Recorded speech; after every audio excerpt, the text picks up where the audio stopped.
This is The Hill on NewsNation, and you are looking live right now at the New York City Police Department. In moments there, they will give an update on the situation at Columbia University as students there overnight commandeered a building, vandalized it, and even hung a flag that said Intifada. So what will the NYPD say about this question? How should companies treat all the graduates of Columbia University soon to be looking for a job, whether they're involved in the anti-Israel protests or not? Not sure the NYPD will take that up, but we will ask that to Kevin O'Leary, famed Shark Tank investor, who joins us here on The Hill in moments. Come on in, I'm Blake Berman. This is The Hill on NewsNation.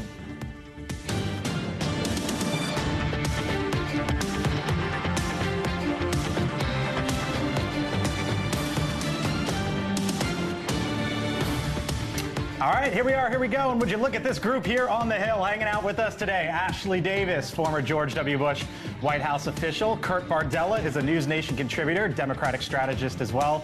Aaron Perini, Republican strategist. And Amisha Cross, former Obama campaign advisor. By the way, joining us remotely for the first hour, hello to Mick Mulvaney, former Trump White House chief of staff, NewsNation contributor as well. And welcome back, Kevin O'Leary, famed investor. You know him as Mr. Wonderful from Shark Tank. Hello to you all. Nice to have you all in. Appreciate you being here. So we're going to get to Eric Adams and the NYPD when that happens momentarily with the ongoing situation at Columbia University. Mike Johnson today here, by the way, in New York, here in Washington, was sort of talking about what might come next from Congress. We'll get to that. But Kevin, I want to start with you because we've talked about this from all sides right here over the last 2 weeks or so.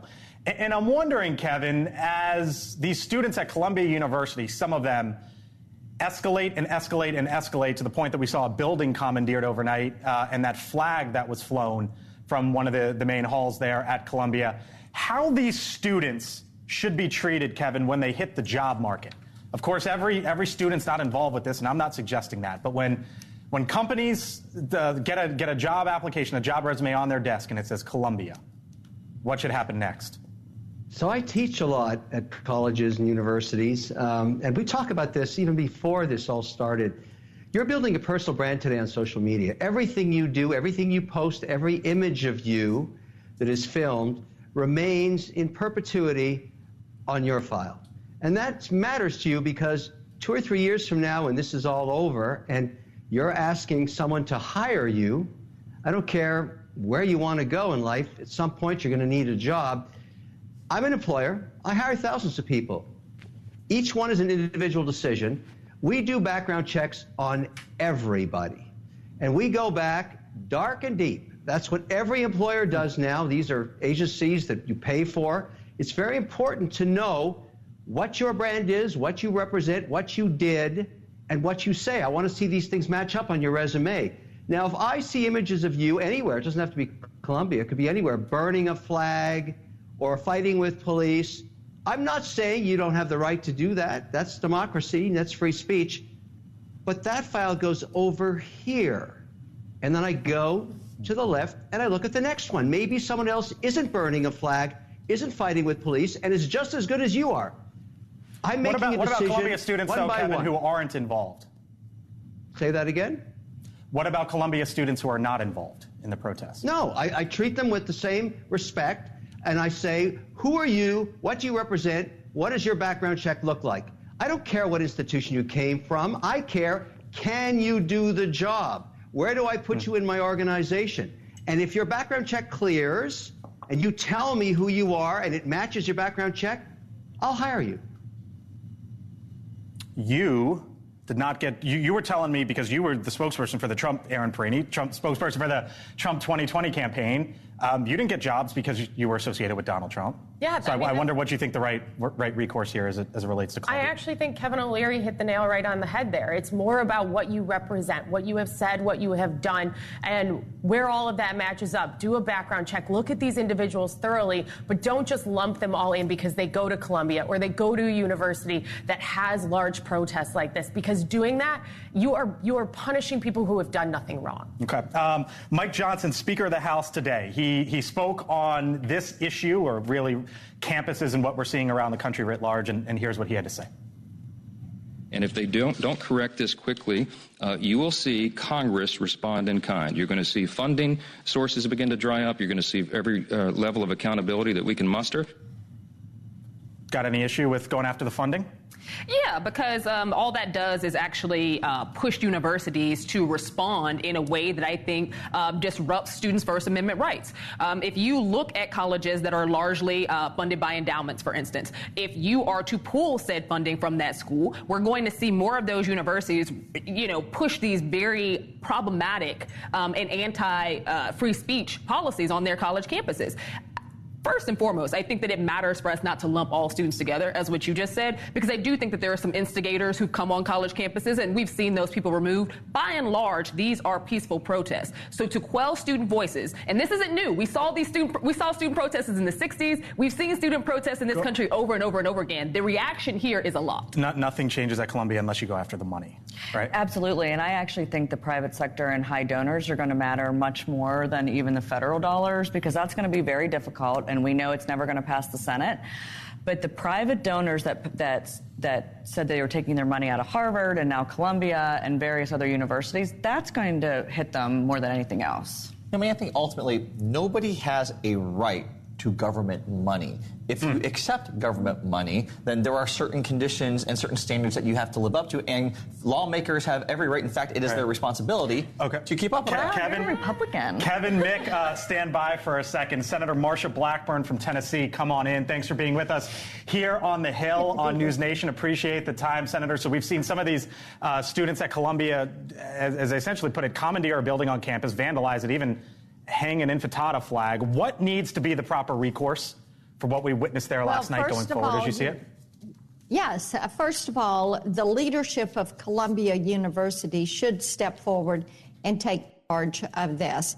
And you cannot go around yelling, I am Hamas, or we are Hamas, or River to the Sea, and pushing out Jewish students and have the university not step up. Now, in my opinion, for these students who are out protesting, shouting death to America and death to Israel and supporting being Hamas sympathizers, if they're foreign students, I would pull their visa and deport them. If they're U.S. students and they're on a federal student loan, which, by the way, is taxpayer dollars that go into supporting that, I would pull that loan. If there are young people looking at the camera and saying, I am Hamas, we should believe them. Add them to the terrorist watch list, put them on the no-fly list. But you cannot sit by and just let this activity continue and have Jewish students put in harm's way. So you just mentioned, Senator, the watch list. I looked up this morning the definition of domestic terrorism according to the FBI, which is the Department of Justice in the current Biden administration, obviously. Here's the definition, according to the FBI, of domestic terrorism. Quote, violent criminal acts committed by individuals and or groups to further ideological goals stemming from domestic influences, such as those of a political, religious, social, racial, or environmental nature. Again, to that scene that we saw last night there at that hall on campus. In your view, Senator, is that domestic terrorism? When someone says, I am Hamas, as these students are doing, what they are doing is affiliating with an organization that we recognize as a terrorist organization. When you look at Hamas and Hezbollah, when you look at the Houthis, when you look at ISIS, it is, and I never ever thought I would hear students on a U.S. campus sympathizing with a terrorist organization. And these are individuals that are looking at the cameras and they are claiming that they are with Hamas. And we recognize these organizations as terrorist organizations. Okay. Senator, I know you got to run, so we have to leave it there, and we'll have you back on soon another day. Senator Marsha Blackburn from the state of Tennessee. Thank you, Senator. Kevin, Mick, I haven't brought you in yet. Hello, Mulvaney. And Kevin, stand by, because I want to get your reaction, too. But you took special notice to what Ben Sasse, the president at the University of Florida, and the statement that they put out there yesterday with what's going on. Here's what they said, quote, "The University of Florida is not a daycare, and we do not treat protesters like children. They knew the rules, they broke the rules, and they'll face the consequences."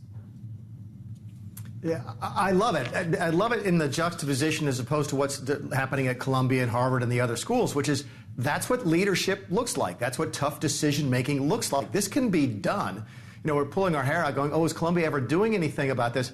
I don't think they can, Blake. I think what you're seeing is the result of leadership that grew up with safe spaces and participation trophies. The folks who are running Columbia are not capable of leading. They're not capable of handling conflict. They're not capable of making difficult decisions. They're sitting here hoping this is going to go away, and it's simply not. But it's so refreshing to see folks who actually have some clear thinking and have some moral clarity and say, look, this isn't hard.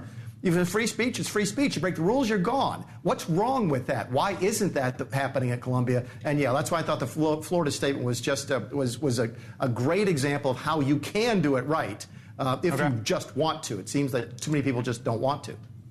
Kevin, what do you make of what's going on there in New York? I mean, obviously, I started by asking you just sort of the job pool and the applicants, how they should be looked at and viewed. But as we continue to look at those live pictures there at Columbia University and just outside, I wonder what you think. And as we await the NYPD and the New York City Mayor Eric Adams here at any moment, what you think needs to happen next? When you're in your 20s, you're very passionate. We've all been there. Being a student means sometimes you protest, you go on marches. That's okay. That's free speech. Now, obviously, people have opinions. The country's divided on this issue. That's clear. But there's a difference when you break the law. When you break the law, that does not look good on your resume. So you might as well start thinking about that when you're 23. What does this look like when I'm 29? What does it look like when I'm 35? What does it look like when I'm raising a family and I'm trying to get out a loan? Because it's not going away. It's staying on the net forever. That's what's different with this generation. It does not go away. And I warn these students every day. Think about what you're saying about your personal brand. That's what matters. Kevin, we stand by for a second, if you don't mind, Mick, and the panel as well. New York's police department right now, New York City Police, on the situation. As it stands now. So first up will be Mayor Eric Adams. Thank you. Thank you. You know, I have been saying for days, if not weeks now, that which should have been a peaceful protest.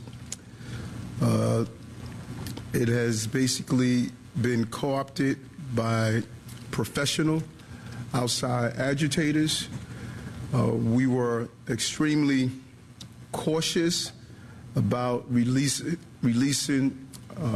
our intel information because our goal was to ensure the safety of our students, the faculty, and without any destruction of property.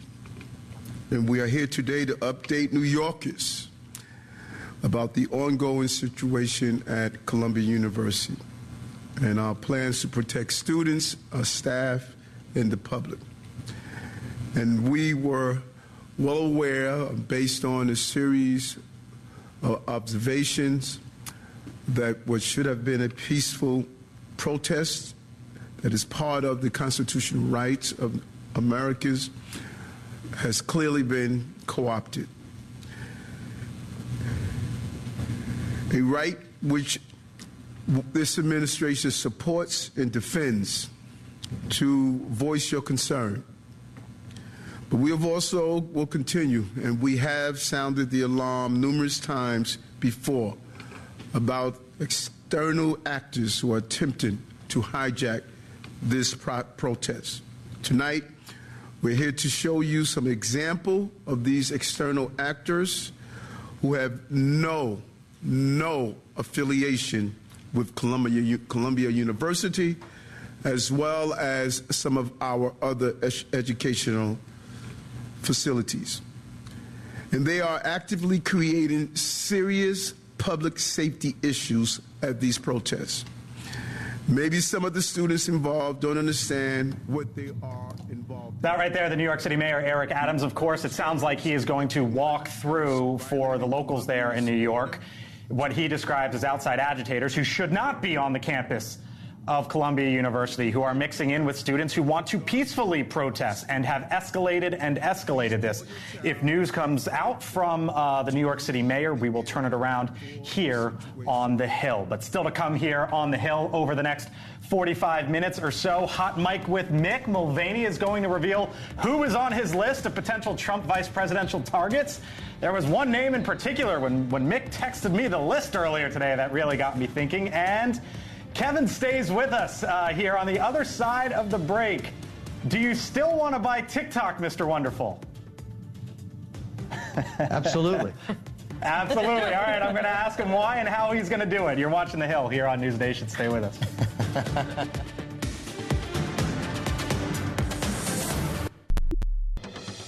All right, welcome back here to The Hill on NewsNation. So while TikTok's fate in the U.S. remains somewhat uncertain, its parent company has made one thing very clear. ByteDance says it will not sell TikTok. But a new law overwhelmingly passed by Congress and signed by President Biden last week means if ByteDance doesn't sell within the next 9 months, it could be banned, TikTok, within the United States.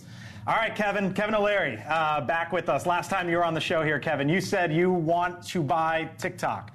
I wonder, has that calculation changed at all now that ByteDance is saying what they're saying? Where does all this stand? Do you think this is going to be sold here in the U.S. or no?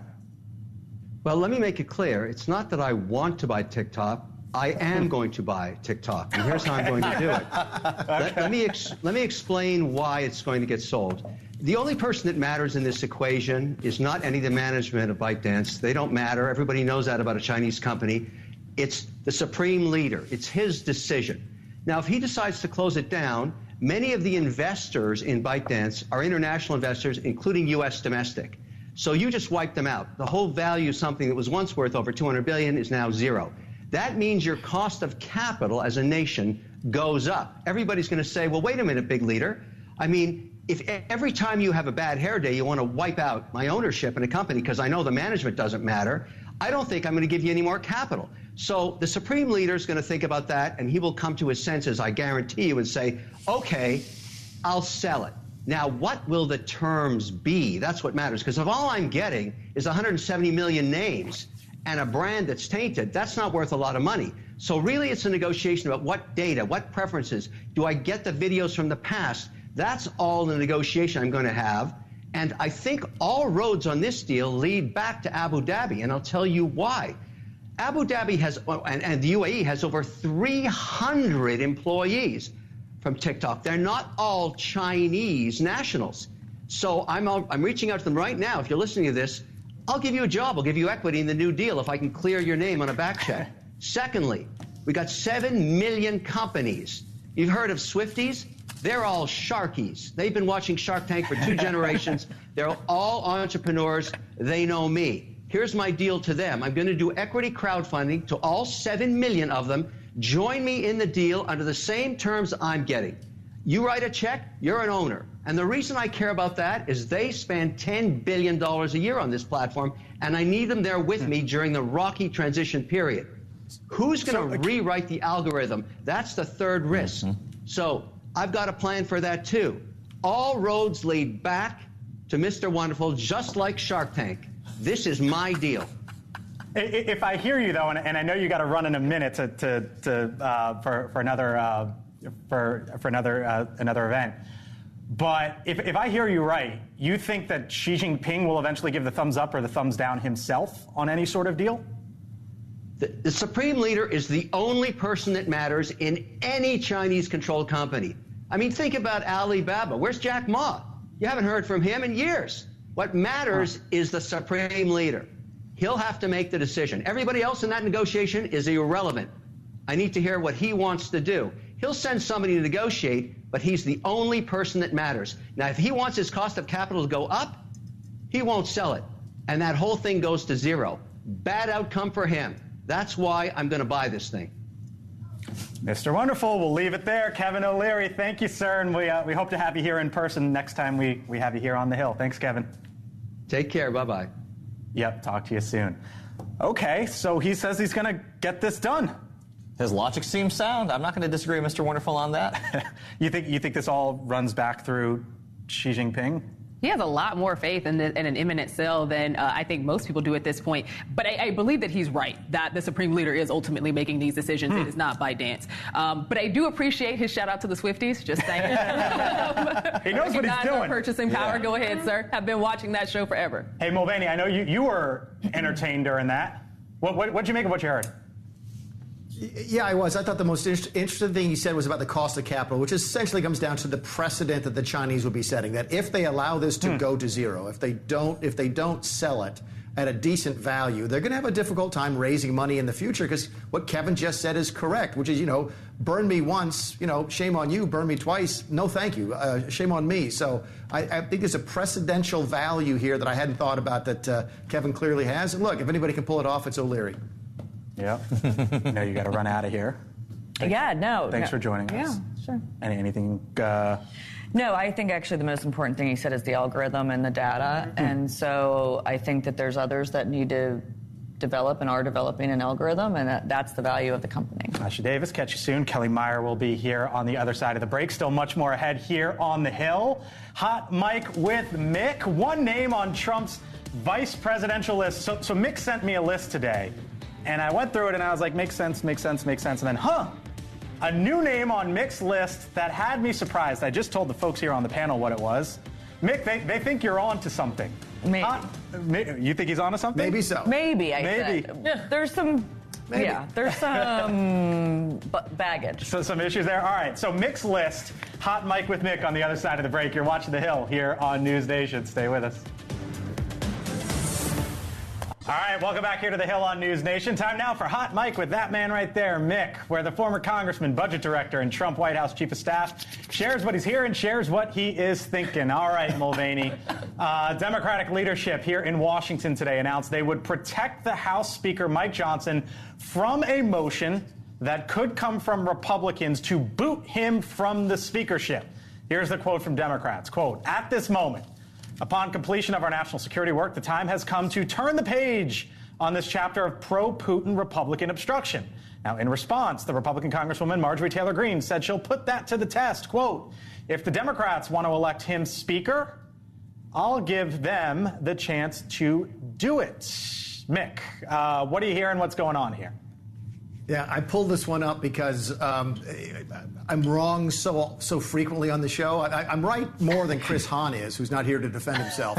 But every time I'm right, I like to point out the fact that I was right. I know he's not, but we do the morning show twice a week, so he's aggressively progressive. Exactly. This is a coalition government. It's exactly what we talked about last week. It was unspoken last week, but the deal was in clearly that if Mike Johnson did what he said he was going to do and did on Ukraine, that the Democrats would come to his defense. Now it's out in the open, and this is a coalition government. Marjorie Taylor Greene can bring the motion all she wants, but it will fail. Here's the more interesting thing.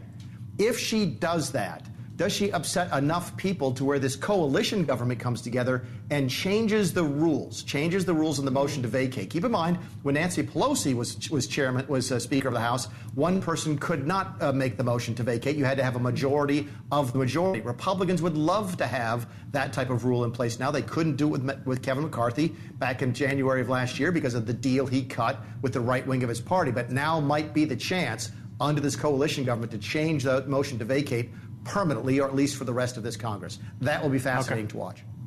Hold that thought for a second. Hello, Kelly Meyer. Hello. NewsNation Washington correspondent. Thanks for coming in. Yeah. Coalition government is what we're dealing with right now, essentially. I don't see this. They've done this before. I just don't see where this helps the Republican Party going into November with them trying to do this kind of maneuver again. Right. I talked to Republican sources in the House, and they said that some of them said that they weren't going to go about this again. So I don't see it really. All of you were nodding your head along with Mick with basically everything that he said. Yeah, it's like, how many speakers can you lose? This is musical chairs, and the music has stopped. You have nobody left. This will be damaging to down ballot races. We knew that it was coming. Marjorie Taylor Greene had a friend in McCarthy. She does not have a friend in anybody else here. He said she was his girl. At this point, she's showed her hand more than a few times. Republicans need to figure out how to govern, and I think that what we've seen from Speaker Johnson is doing just that. He understood the importance of both funding Israel and Ukraine, and he made it happen. Yeah, here's the thing. Nobody wants this job. It would be different if there were someone who clearly wanted to be the Speaker of the House right now, who was kind of campaigning behind the scenes, that was ready to elevate to that position. Right. But once again, if you get rid of Speaker Johnson, who is going to take over? I think that's the biggest question and let's be clear, this isn't Republicans writ large who want to do this. No, it is a right. Yes, it is a handful at most of people who want to have this conversation. And to be clear, that's the question, right? That now there are members who are likely jockeying behind the scenes if there is a speaker race to come. Not that I know anything for certain, but knowing the Hill the way I do, right, you got to imagine somebody's talking. But the consideration is there's nobody else. This isn't preschool. Like, there's no other line leader here. So if we're going to talk about being serious and having a majority as Republicans, it means knocking the nonsense off and getting the job done. You might not agree with the speaker, but you know what? Deal with it in November when you get another chance at a majority. All right. Meantime, in New York City, the former president, Donald Trump, has been held in contempt for violating his gag order 9 times. The judge overseeing the New York trial fining him today $9,000, $1,000 a pop. Trump also removed his social media posts deemed in violation.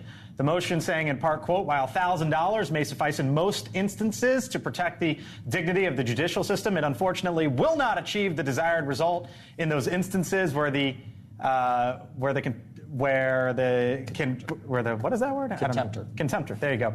Can easily afford such a fine. Jail, they go on to say, may be a necessary punishment. There was a legal term that stumped me there, Mick. Anyways, Donald Trump, $9,000. That doesn't mean anything to him. But what about the judge basically threatening jail down the line? Yeah, no, it does mean something to him. Look, he's going to make political hay out of this. They've already done it. This is going to continue to feed the narrative that he's a victim. So he's going to benefit politically. But he hates this. Keep in mind, he hates losing. He just does. And he hates having to sit there and take this from this judge that he's absolutely convinced, not without evidence, that is out to get him. Okay, he believes this to be a political hit job, and with every single time he loses a motion hearing, loses anything, he's going to be upset. So he has to sit there every single day in the admittedly cold courtroom doing nothing, and that's not what Donald Trump does. He's going to be in a foul mood because of this. There's no question. All right, now to the political fallout. Which leads us to the next story. Yes. Yeah, here we go. Political fallout. Mick told me he was going to have a thread here, so we're getting now to the third one. The political fallout, one of the more bizarre stories. Put it like. The revelation from South Dakota, the governor there, Kristi Noem, in her new book, says she once shot and killed her 14-month-old dog. She wrote that the dog, named Cricket, ruined hunting trips and said the dog was really being dangerous to those that the dog came in contact with. Our friends at The Hill wrote the following, saying, quote, she's DOA. Noem's dog tail sinks chances of becoming Trump's VP.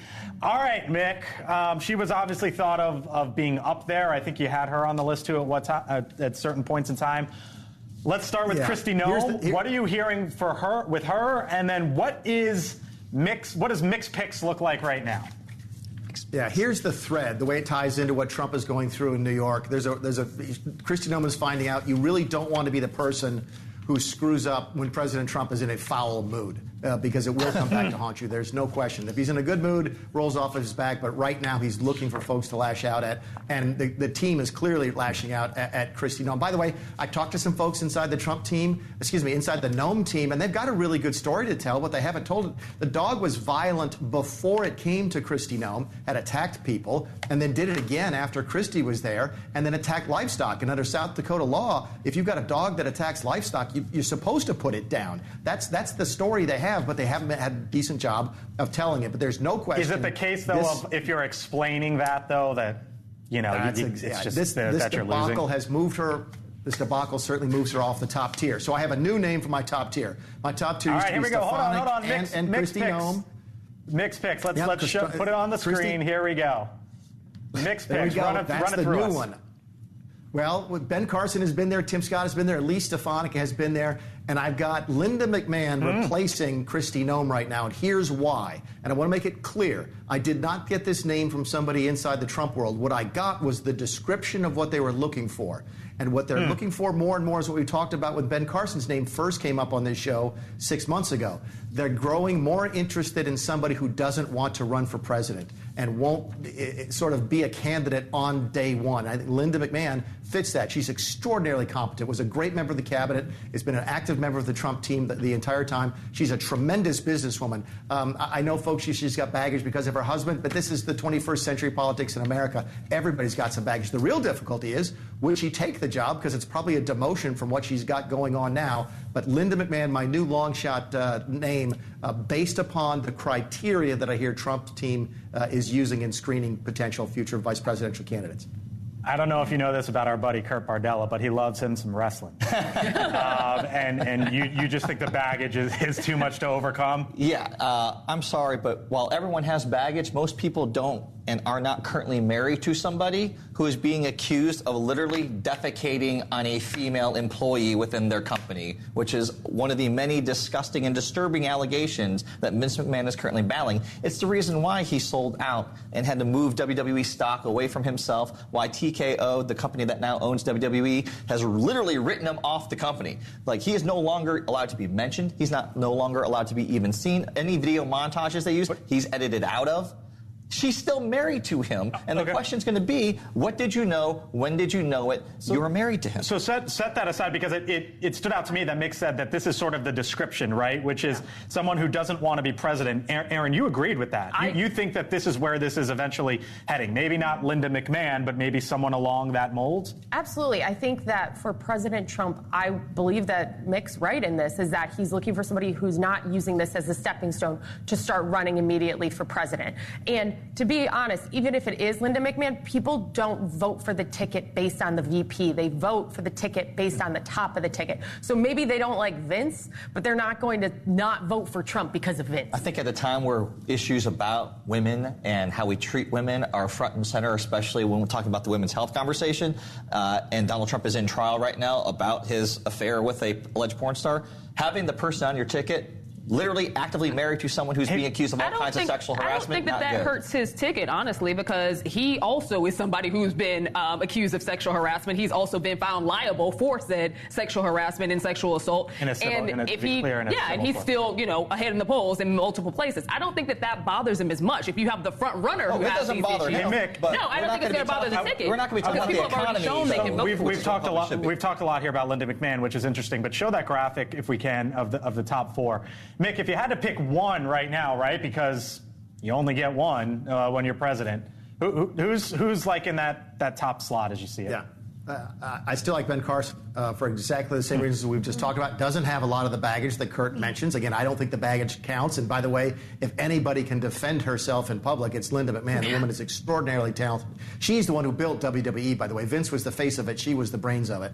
But I still come back to Ben Carson. He knows the president. They get along very well. He's extraordinarily loyal, and he's not going to run for president. So that's still my long shot odds pick, but still my favorite pick.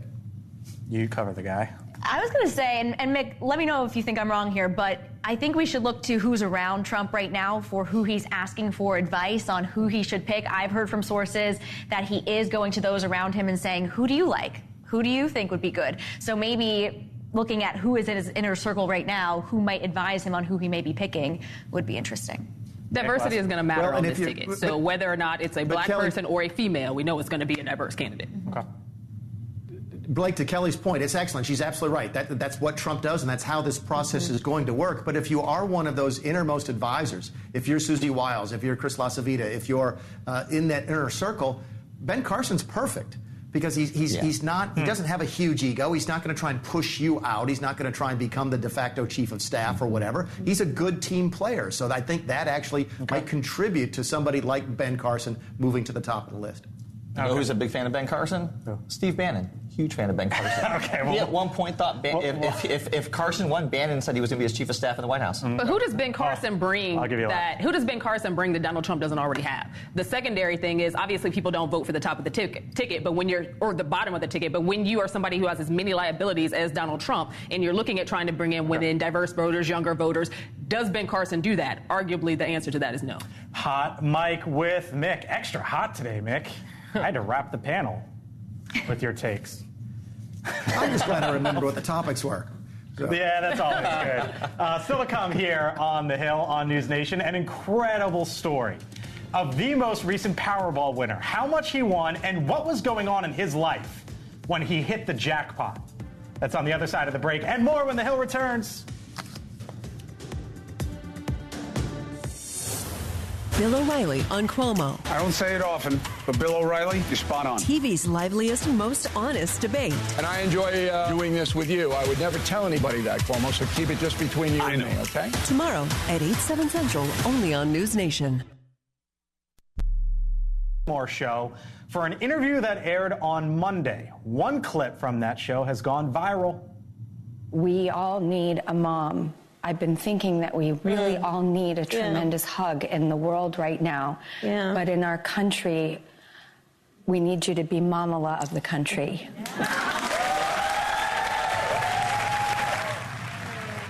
All right, around the table we go. What did you hear there, Amisha? Why did I have to start with? Or do you want to do what do you see with her leaning in and I mean, the interview style of Drew Barrymore has always creeped me out. I think that what she's trying to do is show that America right now is, on the brink, and people need to feel a sense of comfort. The whole Mamala schlick has been something that Kamala has talked about for a while. Her stepchildren call her that. It makes sense.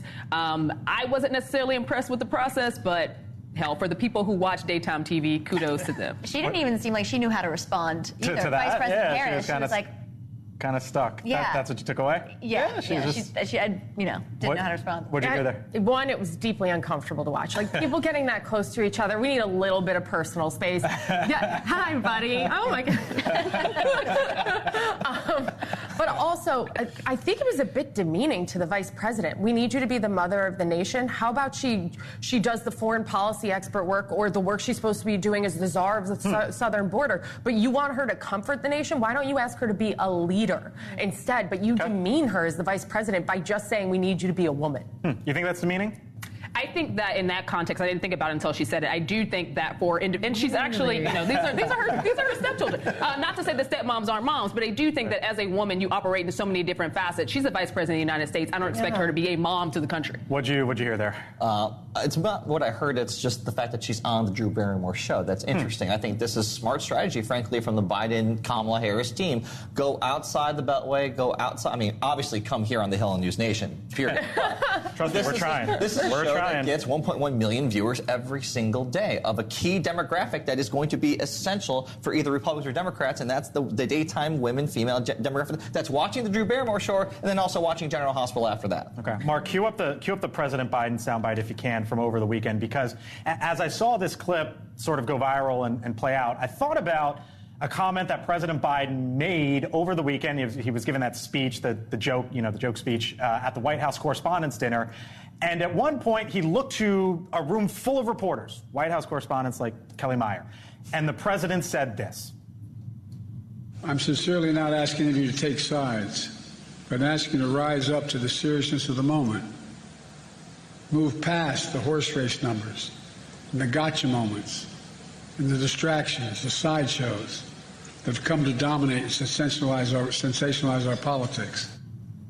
So he's talking about the seriousness of the moment, urging reporters to do that on a day after he showed up on the Howard Stern show and 2 days before the vice president shows up on the Drew Barrymore show.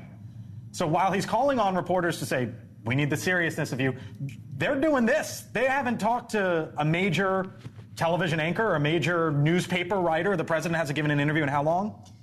I mean, weeks into months? Yeah, and I know we keep asking, especially in the White House press corps, for him to even come out to one of the press conferences.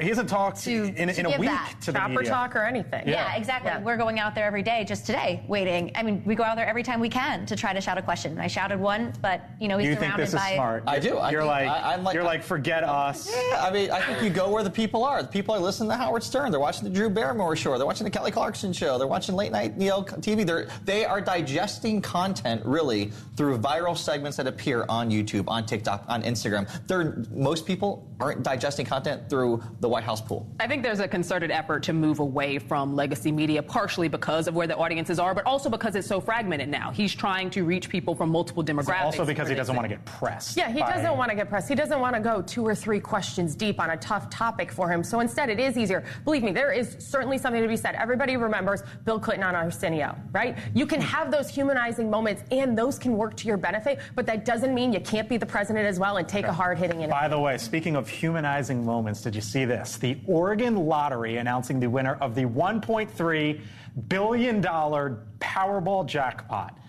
The man, Cheng Seifan of Portland, Oregon. He is a father of 2 who immigrated from Laos in 1994, works as a machinist. He has been battling cancer since 2016, with his most recent chemotherapy treatment being 1 week ago. Cheng and his wife will be splitting the prize money with their friend who chipped in $100 to buy the batch of tickets. They will be divvying up over $400 million after taxes.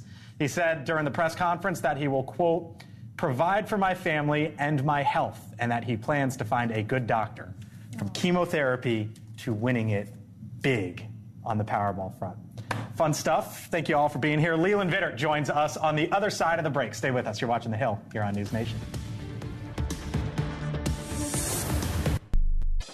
We cannot and will not allow what should be a peaceful gathering to turn into a violent spectacle that serves no purpose. We cannot wait till this situation becomes even more serious. This must end now. That, of course, the New York City Mayor, Eric Adams, earlier today. You saw him here on the Hill just a little while ago, urging students in the protest area to leave before the situation gets any worse. Host of On Balance, Leland Vittert. Hello, sir. That's not going to happen until the campus does something. And he thinks that's going to help? How? Right. Why? No, look, there's ways to deal with this. We're going to get into this with Victor Davis Hanson. There's business models.